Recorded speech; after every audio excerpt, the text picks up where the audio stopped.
Sinners, a 2025 supernatural horror movie directed by Ryan Coogler, starring Michael B. Jordan as a dual role. I honestly thought, it's gonna be okay.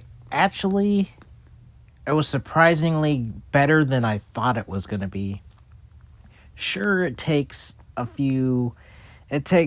probably a good 20 minutes to build. I mean, it builds up characters for the film. I felt like they dragged it a little too long. There are some scenes that could have been cut, and like unnecessary sex scenes, for example. But the once it gets to the vampire parts, this is a vampire movie. I thought at first it was going to be demons, but it's actually vampires, which the vampires are pretty menacing, and the music alone is a 10 out of 10.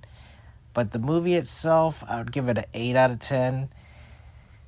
These two brothers come back from Chicago and they have a guitar and they give it to this one character who actually is the main character named Preacher Boy, Sammy Preacher Boy.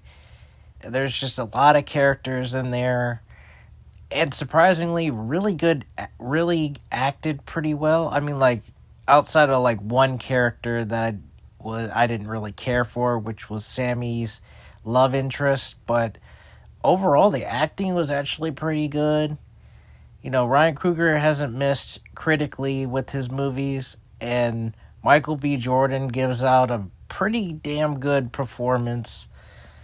And like I said, overall 8 out of 10. I like the style of the movie.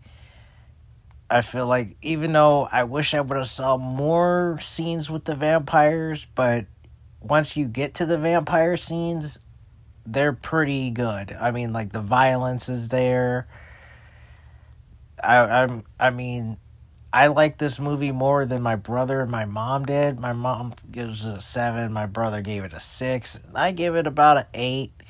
Like, there is an end credit scene while the credits are going, and you actually feel that the vampires do still have somewhat of a soul in the movie too.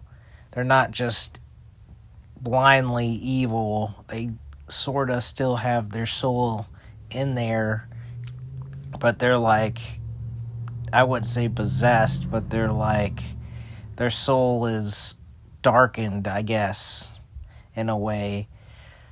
But the main vampire guy was a menace in this movie, and it was not anticlimactic for once. For certain movies these days are pretty anticlimactic, and I haven't seen many 2025 movies so far, but so far I like this one the most.